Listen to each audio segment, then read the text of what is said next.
นี่กูชาปิดว้าวพี่น้องเบิ้งเมื่อนี่เขาไล่ยังมากินปาดไล่ปีกนู้นะพี่น้องแซ่บอุ้ยลืมล้างมือพี่น้องขอตัวไปล้างมือก่อนปีกมาใหม่ๆหอมๆแป๊บนึง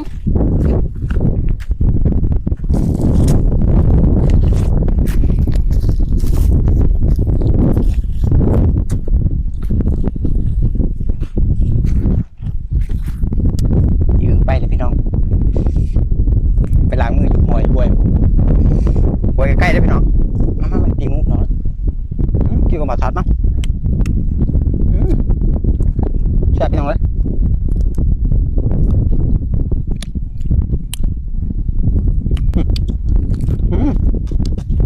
แซ่บพี่น้องก็ระเบิดกินหนู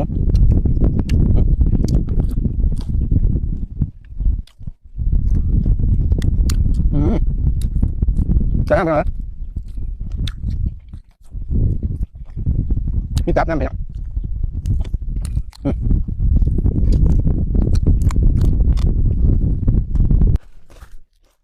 มาแล้วอีหยังของมึงเนี่ยมึงกินของกูจนเบิดป่ะนี่มึงไปใช่อ่ะกูไปทางมือตายบักห่าอันนี้บักห่านี่กูชาปีกมามึงบ้าบ่ตัดมึงมางูกูเขาถามสักกันเลยหมออย่าไปโดนเด้อเดี๋ยวเขาเล็บไปเล็บมาเด้อหยุดยังไงยังในตะกะ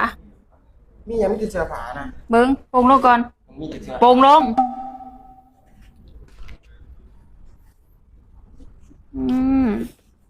นี่จะเสือผ้ายังนี่เอาไปยิงผู้สาวโอ้ทีเด็ดเบียร์กับกระแปะนี่จะเสือผ้าบ่นั่นมึงไปสักผ้าบ่นั่นไปเอาไปเก็บเอาไปไว้เอาเข้าห้องบักห่ามึงมีแต่ตัวมึง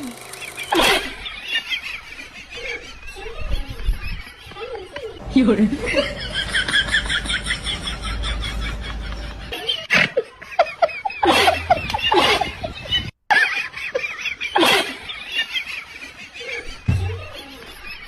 เวลาไปใช้อ่ะพาไปก่อนอ่ะก็เป็นยังมานี่เขาอาสาสักให้อ่ะฮะแล้วเขาสักให้ซีดีป่ะนี่อาที่เขาบอกจ่าเลี้ยงมัน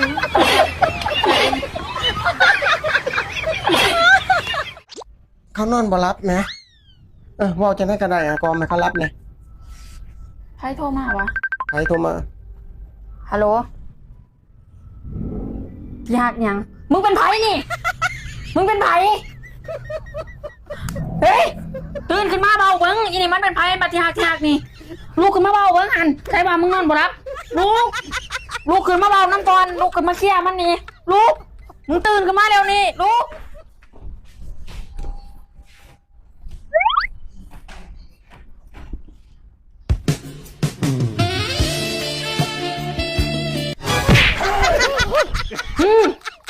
แน่ยังกระโดดกันเลยอะบ้าแน่นอนปีมีความหมายสั่งสู้ๆน้องชายไอ้เด้ไอ้มาจากอกหักเนี่ยไอ้อยากมีเมียใหม่ไอ้อกหักกันเด้ไอ้อยากมีเมียใหม่มีผัวใหม่คือกันน้องชายซอยน้องชายซอยโอ้ขาบอ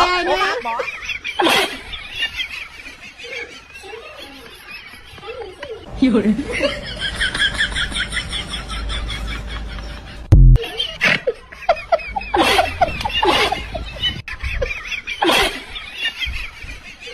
哎呦我的妈！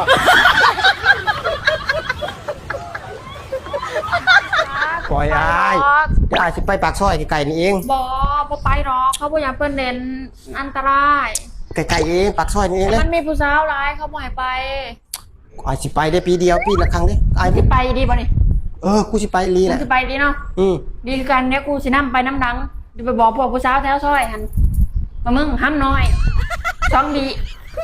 มีตะไคร้เช้าแล้วบ่มีหัวบ่ไปแล้วเรื่องบ่เป็นบ่ไปแล้วบ่มีเห็บบ่ไปแล้วนี่ลูกขึ้นมาเบิ่งหันลูกขึ้นมาเบิ่งยังไงมึงโอนเงินไหนไผนี่โอนเงินไหนไผโอ้ยโอนให้อีเมก็อีพอแล้วป้ามึงโอนไลน์ปานนี่พุติ เอาปีใหม่เนาะปีใหม่ก็โอนสมมาแล้วเฮาบ่ได้เมื่อโอนให้เพิ่นตอบแทนบุญคุณเพิ่นที่เลี้ยงเฮามาเด้ซั่นอาบน้ำร้อนป้อนน้ำนุ่มให้จนเฮาใหญ่ถ้าปานนี้ก็บุญคุณกับเพิ่นถ้าว่า ข้าแต่มึงต้องโอนให้กูร้ายกว่านี้ ค่าหยังมึง จ้ายังหน่อยมึงกินนมแม่มึงแม่นบ่ แต่ตอนใหญ่ขึ้นมามึงมากินนมกู จนหัวกูดมึงต้องโอนให้กูร้ายกว่านี้เพราะมึงก็เป็นลูกกูคนหนึ่งคือกันตอบแทนบุญคุณกูซะโอนมาเบิ้ลได้บัญชีหันเร็วนี่เด็กนี่ด้วยเร็วโอนมา ใช้แต่โทรศัพท์ข่อย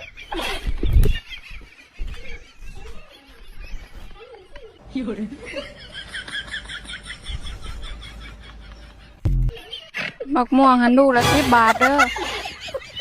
มาจ่ายเงินนะกูแจ้งพ่อบ้านจับหัวแตกมึงบักควงนี่รักกินแต่บักม่วงมึงมีปัญญาปลูกกินเองบ่บักขี้รัก เอ้ยน้องจันถ้าแปลงได้บ่ได้บ่ล่ะอนุญาตเด้อปีใหม่ ท่ากูนี่ท่านี่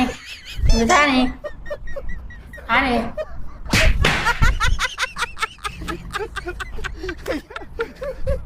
ปล่อยอ้าย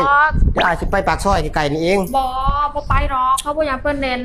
อันตราย ไกลๆเองปากซอยนี่เองเลย มันมีผู้สาวหลายเขาบ่ให้ไป อ้ายสิไปได้ปีเดียวปีละครั้งเด้อ้าย สิไปดีบ่นี่ กูสิไปลีแห มึ ละ งสิไปดีเนาะดีคือกันเนี่ยกูสินำไปน้ำดังจะไปบอกพวกผู้สาวแถวซอยหั่นว่ามึงห้ามน้อยช่องดีมีตะไคร้ เช้าแล้ว บ่มีหัว บ่ไปแล้วล่ะ เรื่องบ่เป็น บ่ไปแล้ว บ่มีเห็บ บ่ไปแล้ว เวลาความแล้ว อุ้ย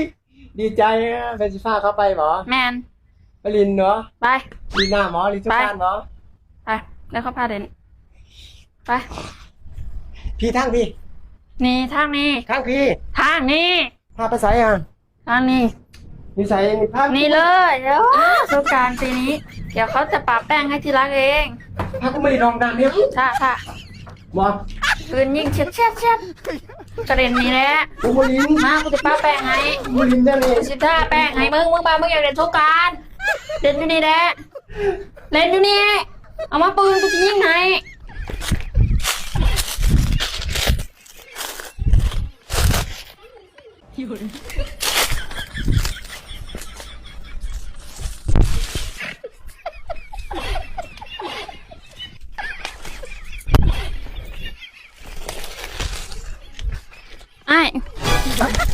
ไอ้อันเด้หน่วยใหญ่อยู่เทิงหรอไอ้หน่วยใหญ่ๆมันอยู่เทิงบุญไอ้ขึ้นแปลวแม่ไปของพี่ได้นายของโกรธพี่หยุด ยังล่ะ เช่นยังนี่เช่นยัง เหนียวปวดเหนียวแห้งอ่ะ เนียวบลายอ ปว ยู่ ดเหนี นี่ ยวมาแตะไกลเลย เนียวบลายเด็ดขาด เป็นหยังล่ะ เจ้าทีแรก เหนียวใช้ได้ซั่น เนียวก็ประมาณยางไปอีก50 กิโลจังสิเนียวไร บ่ อืม เท่านี้บ่มีห้องน้ำบ่ บ่มีไร เฮ็ดจะได้บัดนี้ วันเนียวแห้งว่า ปวดเหนียวแห้งแม่น กูมีแนวสินำเสนอ ยังเอาไว้ๆนะ มีอยู่อย่างเดียวจะพากเนียวไม่น้ำข่อย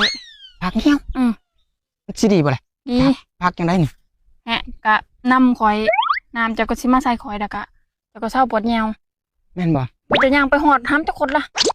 เฮ็ดจะได้บัดนี้มีทางเดียวนี่บ่ มีทางเดียวนี่แหละ เอาใช่อ่ะ นี่แหละบ่นี่แหละ เพิ่นได้บ่ ไล่ได้ โอ้มีแห้งเด้ขอบใจเด้อ เนียวมึงก็ขวดไรเนาะมื้อหน้ามาบ่นี้เด้อ บ่โอ้ขอบใจเด้อ เออ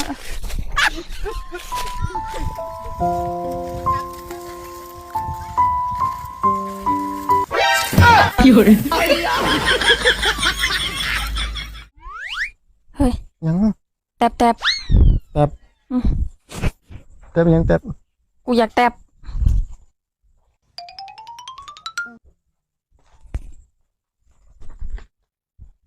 บ่ได้ติ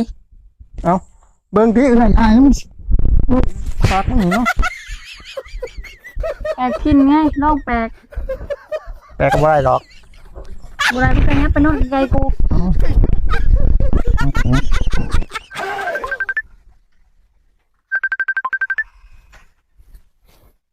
ฮัลโหล เอออายเองนี่แหละฮะโอ้ยอากาศมันร้อนอายก็เลยมานอนอยู่รีสอร์ทตอนนี้อายุรีสอร์ทรีสอร์ทอายเองนี่แหละอายเป็นเจ้าของรีสอร์ทลมเย็นเลยเดี๋ยวมื้อหน้าอายพามาอายจะพามาเด้อตอนนี้อากาศมันร้อนหลายไหมเดี๋ยวตอนเย็นๆอายก็จะออกไปตีกอล์ฟตอนนี้อากาศมันร้อนแห้งไหมนี่นั่นรีสอร์ทอากาศเย็นจ้าเดี๋ยวเจอกันจ้าข้าวครับโอ้ย กินข้าวกันวันนี้อาหารเช้าทุกคนพี่น้อง เดี๋ เลย วย กินก่อนกันนะ อาหารหลายแห้งพี่น้องเบิ่งมื้อนี้ครบหน้าครบตาพี่ชายพี่สาวพ่อแม่น้องมาเด้อพี่น้องเด้อพี่ขาวกันเด้อแซ่บๆมันนี้มีหลายอย่างพี่น้องเลยอึ่งก็เตรียมแล้วแซ่บๆกันเด้อพี่น้องเด้อ เอ้ยมื้อนี้ก็สิมาซักผ้าครั้งยิ่งใหญ่พี่น้องหลายคนคอมเมนต์มาล่าข่อยเด้อบ่าข่อยบ่ซักผ้าซอยผัวเด้อผู้บ่ข่อยซักทั้งหมดในห้องเด้อผ้าห่มแพร่ปกพวกเสื้อผ้านี่ข่อยซักเองเด้อนี่แหละพี่น้องนี่กำลังสิซักพี่น้องขอตัวซักผ้าก่อนเด้อเพราะว่าบ่เคยผัวซักจักเทื่อพี่น้องบักค่ะซักผ้าซักเองซะ แขนชูนี่เนาะโอ้ย